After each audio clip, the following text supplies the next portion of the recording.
pas, je suis en tenue africaine parce que hier, je suis rentrée du Togo. Je n'ai pas eu le temps d'aller chercher ma petite robe noire.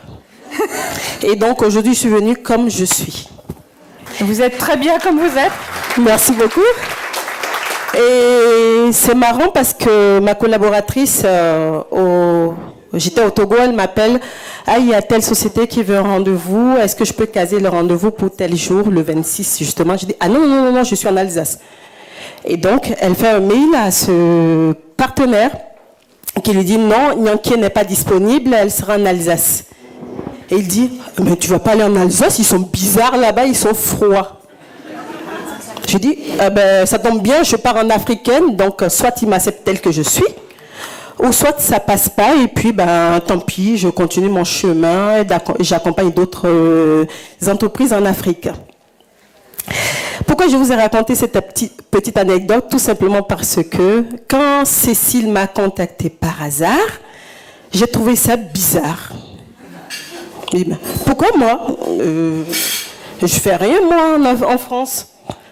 Ah ben si, je paye l'URSSAF comme vous. Je me prenais jamais la tête avec mon mari. On a commencé à se prendre la tête à cause de l'URSSAF. Et je lui dis, attends, tu fais chier, tu vas pas me prendre la tête pour l'URSSAF, quoi. Non, mais c'est bon, quoi. Je reçois comme vous, des relances de l'URSSAF, je les paye jamais. Je paye juste ce que je dois, et puis c'est tout. Tout simplement parce que, pour moi, ce qui est important, c'est qui on est. Ce qui est important, c'est d'être positif. Quelles que soient les charges, quel que soit l'impôt, ok. On entreprend, d'accord, on va payer les impôts, on va payer les charges, ok. Qu'est-ce qui reste? C'est la passion. C'est le métier pour lequel nous nous battons. Et c'est ça que je vends en Afrique. C'est le message que j'essaye de passer.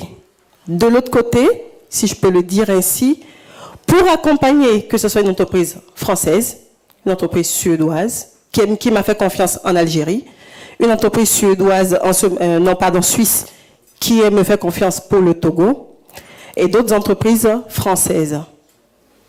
Pourquoi il faut s'appeler Groupe Bolloré pour réussir en Afrique? Pourquoi il faut s'appeler Total pour réussir en Afrique? Ça ne va pas, non? Non.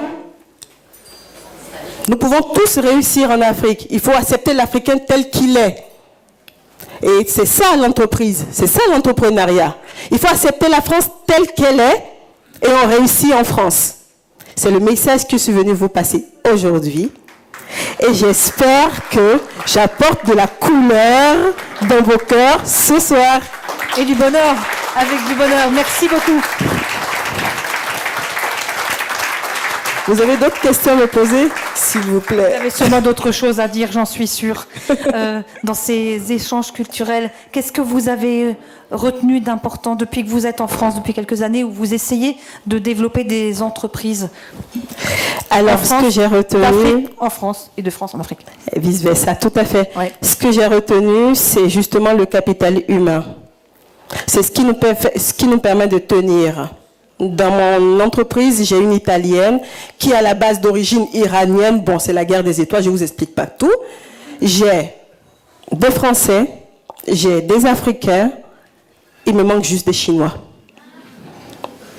Donc, ce que j'ai envie de dire, c'est justement, comme on le dit, c'est l'ADN. C'est le côté positif, c'est l'union, c'est la réactivité. Et par rapport à ça, on peut aller au-delà de ce qui se passe aujourd'hui. On peut aller au-delà de la crise. Et je rejoins René Hans tout à l'heure quand il disait, oui, la crise, nous l'avons formatée nous-mêmes. Hein. Bon, on a l'habitude en France d'aller tout doucement. Ouais, c'est process, il faut aller, ouh là là, c'est... tout simplement parce que nous avons été formatés comme ça. Contrairement en Afrique où nous sommes beaucoup plus, ouh là, c'est la guerre des étoiles. Il faut aller à fond la caisse et nous n'avons pas ce côté process. Donc c'est ce mixage. J'apporte le côté promotion et vous m'apportez le côté process et on réussit ensemble. Voilà ce que je transmets pour les entreprises ici. Quand j'interviens dans les écoles de commerce à Paris, c'est ce que je leur dis aux jeunes. C'est bien, nous allons faire wesh wesh, nous allons parler allô, ça va, non, machin et compagnie. Mais après ça, qu'est-ce qu'on fait concrètement? Qu'est-ce qu'on réussit ensemble? Qu'est-ce que je vous donne et qu'est-ce que vous m'apportez aussi? C'est ça l'entrepreneuriat. Voilà ce que je dis quand je suis avec des entreprises françaises. Et pour clore mon intervention, j'ai gagné un appel d'offres dans l'Oise et je devais intervenir pour des entreprises dans un dispositif dynamique de la Picardie. Et quand on a commencé le projet, on a commencé à travailler en tant que consultant, il y a le président des décidants du conseil qui est venu me voir et me dire hey, vous savez ce qu'on veut en réalité, que vous apportez l'Afrique dans l'Oise. De quoi il parle lui? Que j'apporte l'Afrique dans l'Oise, c'est pas possible. L'Afrique c'est grand, l'Oise c'est petit. Je dis je fais ça comment moi? En gros, je suis restée moi-même, je suis restée naturelle. Et aujourd'hui, beaucoup d'entreprises me font confiance et ça me touche beaucoup.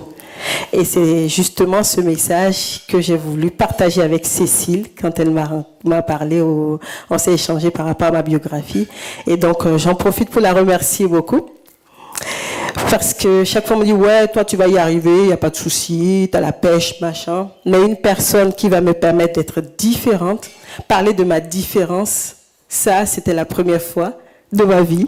Et donc, c'était très important pour moi d'être là ce soir.